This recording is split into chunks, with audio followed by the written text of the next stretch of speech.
Sehingga kalau orang yang tidak terbiasa dengan generasi Y selalu melihat atau selalu berpikir bahwa generasi Y ini adalah generasi yang loncat-loncat pola pikirnya, sangat random sekali. Sebenarnya mereka tidak random, bos. Mereka hanya random in sequence. Bahasanya. Jadi sebenarnya mereka terpola, cuma mereka terpola dengan sistem yang multitasking, sehingga pada akhirnya terlihat random, padahal sebenarnya random in sequence. Mereka tidak random, mereka punya pola, namun polanya berbeda dengan bagaimana cara yang lama melakukan pekerjaan.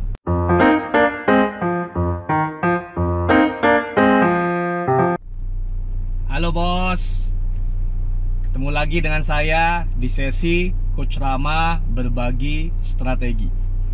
Kali ini kembali kita akan berbagi strategi tentang manajemen. Disadari atau tidak bos, saat-saat ini adalah crunch time. Wah, bahasanya ngeri ya.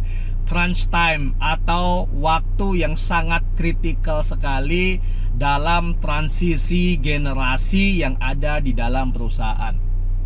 Disadari atau tidak, difahami atau tidak, diakui atau tidak, bahwa saat ini sedang terjadi transisi generasi kepemimpinan dari generasi X menuju generasi Y atau disebut juga dengan generasi milenial. Nah, pertanyaannya adalah ketika kita ingin bisnis kita, perusahaan kita ini sustain 5, 10, 15 sampai 20 tahun ke depan, pertanyaannya adalah sudah siapkah kita saat ini dalam menyerap dan memaksimalkan potensi generasi Y yang nantinya akan menjadi ujung tombak pemimpin dalam perusahaan kita dan juga menjadi ujung tombak konsumen kita. Karena di konsumen juga berubah. Karena yang banyak produktif nanti adalah generasi Y, berarti konsumennya juga nanti akan berbeda. Permasalahannya adalah sudah siapkah perusahaan kita untuk mengelola strategi secara internal untuk memaksimalkan potensi yang ada di generasi Y dan menyiapkan strategi eksternal untuk memastikan bahwa produk kita itu sudah sesuai dengan ekspektasi dari customer kita, yaitu generasi Y. Oke, sebelum kita masuk ke sana, kita harus bedah-bedahan dulu. Karena orang bilang kalau nggak kenal maka nggak sayang, atau dalam Sun Tzu pun dikenal bahwa untuk bisa memenangkan pertarungan maka kita harus benar-benar mengenal siapa lawan kita. Oke. Jadi kalau kita bicara tentang ingin merebut pasar di masa depan atau ingin merebut pekerja terbaik di masa depan, maka kita harus mengetahui dulu karakteristik pekerja masa depan atau generasi Y itu seperti apa. Dan pada sesi ini kita akan bongkar-bongkaran. Siap ya? Oke. Yang pertama adalah generasi Y itu pasti berbeda dengan generasi X. Pengalamannya berbeda, dibesarkannya dengan cara berbeda, kehidupannya berbeda, pengalaman teknologinya pun berbeda, sehingga membuat X dan Y ini benar-benar berbeda. Sehingga ketika kita ingin membesarkan Y dengan cara X, maka itu tidak akan membuat generasi Y itu betah di dalam perusahaan. Seandainya betah pun, maka generasi Y yang ada itu akan menjadi generasi yang out of date, yang tidak bisa menjawab tantangan pasar generasi Y di masa depan. Berbahaya ya. Oke, kita langsung mulai. Apa saja sih ya bongkar-bongkaran yang akan kita lakukan tentang generasi Y saat ini? Kita mulai dari nomor 1. Value-value apa yang dimiliki generasi Y? Ya, nomor 1 adalah mengenai bekerja. Kita harus tahu nih, seorang generasi Y melihat ya atau memperspektifkan pekerjaan itu seperti apa. Tidak seperti generasi X yang menganggap bahwa pekerjaan itu sebagai sebuah kontrak kerja gitu ya. Generasi Y itu menganggap pekerjaan itu sebagai sebuah fulfillment atau aktualisasi diri. Sehingga pada akhirnya banyak orang yang salah berpandangan bahwa generasi Y itu adalah generasi yang tidak loyal. Sebenarnya bukan tidak loyal, bos. Jadi intinya sebenarnya bukan masalah tidak loyal dan loyal. permasalahan intinya adalah apakah ketika generasi Y bekerja di sebuah perusahaan, mereka dapat mengaktualisasi dirinya, jadi belibet nih ya, mengaktualisasi dirinya atau membuat fulfillment dalam pekerjaannya sehingga pada akhirnya membuat hidup mereka itu jadi lebih bermakna. Cie, keren ya. Jadi instead of pekerjaan itu mereka pandang sebagai sebuah kontrak kerja yang harus mereka lengkapi, mereka lebih berpikir bahwa pekerjaan itu harus menjadikan mereka bisa mengaktualisasi diri atau menjadi fulfillment dalam kehidupan mereka.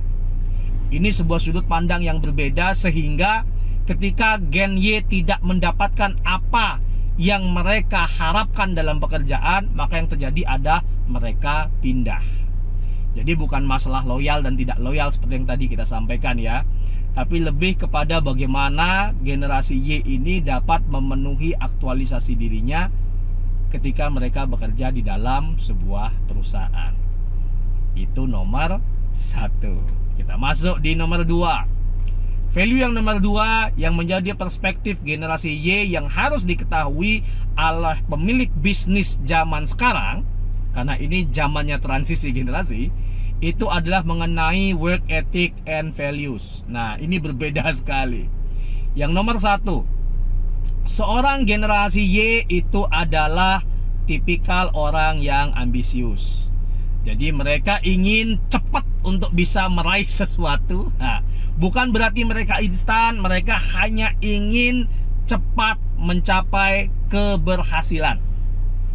Ya, mereka akan melakukan banyak hal, mereka akan berusaha dengan sekuat tenaga apabila mereka berpikir bahwa keberhasilan itu ada di depan kita. Sehingga pada akhirnya ambisius itu menjadi salah satu karakteristik dari generasi Y. Berbeda dengan generasi X yang berpikir bahwa ya bekerja itu adalah tentang balance, ya tentang saya kerja segini, digaji segini, ya seperti itu. Generasi Y itu jauh berbeda. Mereka kalau bisa ingin mendapatkan lebih daripada apa yang mereka kerjakan. Nah, jadi ini perbedaan yang sangat luar biasa, sehingga perusahaan harus bisa mengatur bagaimana satisfying ya their ambitious. Jadi bagaimana perusahaan bisa mengatur ya, memuaskan tingkat keambisian mereka melalui challenge-challenge yang bisa diberikan di dalam perusahaan. Work ethic and values yang kedua dari generasi Y itu adalah mereka sukanya multitasking. Multitasking itu maksudnya gimana ya? Ini banyak sering disalahgunakan atau disalah perspeksikan oleh para pimpinan, terutama generasi X yang jadi bos mereka. Mereka berpikir bahwa generasi Y ini nggak bisa fokus dalam bekerja, karena satu pekerjaan belum selesai sudah minta pekerjaan lain, satu pekerjaan belum selesai sudah minta pekerjaan lain. Baru dikasih hari ini, besok udah nanya apa lagi bos, gitu kan? Terus bosnya nanya gini, emang pekerjaan kemarin udah selesai? Jawabannya adalah belum. Karena mereka prinsipnya adalah multitasking, maka mereka sudah terbiasa mengerjakan beberapa pekerjaan dalam satu waktu. Sehingga mereka akan mengerjakan yang mudah dulu, kemudian mereka cari lagi informasi, mereka kerjakan yang lain lagi, mereka cari informasi, dan itu menjadi sebuah habit yang terbiasa oleh generasi Y. Berbeda dengan generasi X. Generasi X itu prinsipnya adalah mereka fokus pada satu pekerjaan, selesaikan pekerjaan 1 baru lanjut pekerjaan 2, selesaikan pekerjaan 2 baru lanjut pekerjaan 3. Ini sebuah mindset yang berbeda, sehingga kita harus paham bahwa generasi Y itu terbiasa dengan multitasking, terbiasa dengan result oriented. Nah, itu nanti akan kita bahas. Terbiasa dengan result oriented, sehingga mereka selalu berpikir bahwa berapa banyak tugas yang harus mereka lakukan, dan mereka yang akan mengatur waktunya sendiri. Oke, sehingga mereka punya space-nya sendiri. Kemudian yang nomor 3, seperti tadi yang sudah saya sampaikan, adalah work ethic. Seorang generasi Y itu adalah result oriented. Mereka sama sekali tidak berhubungan atau tidak bermasalah atau tidak peduli dengan bagaimana prosesnya. Bahkan mereka selalu berpikir kalau bisa diselesaikan dalam waktu lebih cepat, ngapain diperlama? Kalau bisa 2 step, ngapain 4 step? Itulah pemikiran seorang generasi Y.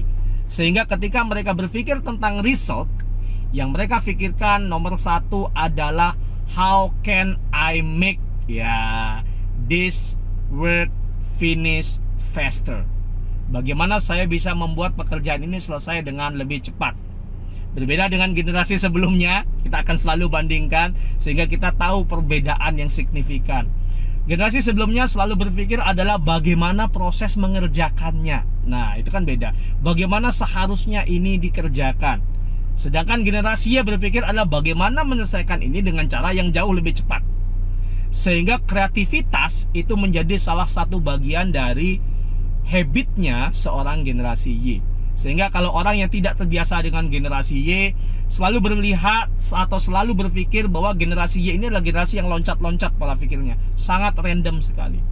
Sebenarnya mereka tidak random, bos. Mereka hanya random in sequence. Bahasanya. Jadi sebenarnya mereka terpola, cuma mereka terpola dengan sistem yang multitasking. Sehingga pada akhirnya terlihat random, padahal sebenarnya random in sequence. Mereka tidak random, mereka punya pola, namun polanya berbeda dengan bagaimana cara yang lama melakukan pekerjaan. Sehingga kreativitas itu menjadi salah satu unsur penting bagi seorang generasi Y. Kemudian work ethic yang terakhir itu adalah mereka selalu berpikir untuk entrepreneur. Entrepreneur, meskipun mereka bekerja, otaknya itu adalah otak entrepreneur, otak bebas, otak kreatif. Berbeda dengan generasi X sebelumnya berpikir bahwa bekerja secara etikanya itu harus profesional. Ini sudah perbedaan sekali ya.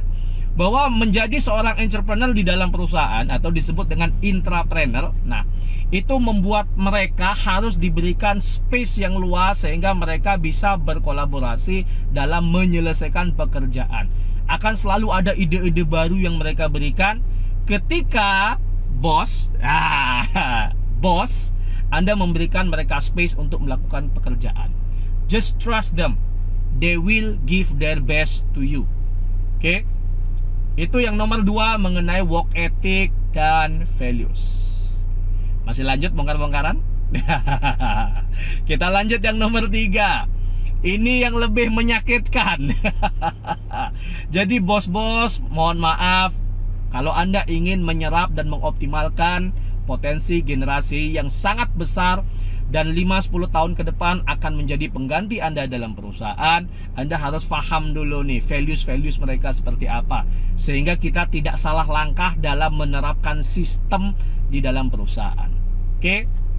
Yang nomor 3 mengenai time at work. Nah, berbeda dengan generasi sebelumnya. Kalau generasi sebelumnya sangat senang lembur. Ya, jadi kalau Anda minta mereka ngelembur sampai jam 7, jam 8, jam 9, they will do it ya. They will do it dengan penuh semangat, dengan penuh dedikasi, dengan penuh profesionalisme. Berbeda dengan generasi Y. Generasi Y, prinsipnya dalam bekerja itu adalah efektif tenggo. Jadi kalau generasi Y diminta untuk ngelembur, mereka akan merasa sangat keberatan sekali. Karena prinsip mereka yang paling penting adalah mereka akan memaksimalkan jam kerja jam 8 sampai jam 5. Dan setelah jam 5 mereka akan tenggo. Setelah teng mereka go gitu ya. Karena apa bos? Nah ini harus tahu dulu bahwa bekerja ya, waktu bekerja di pikiran atau di mindset seorang generasi Y itu adalah mengisi waktu. Nah, jadi jam 8 sampai jam 5 itu adalah waktunya mereka untuk menghabiskan waktu sebelum mereka hangout di luar kantor. Jadi yang penting itu hangoutnya. Dan bekerja Senin sampai Jumat ya, ini harus paham. Senin sampai Jumat itu adalah mengisi waktu di antara liburan.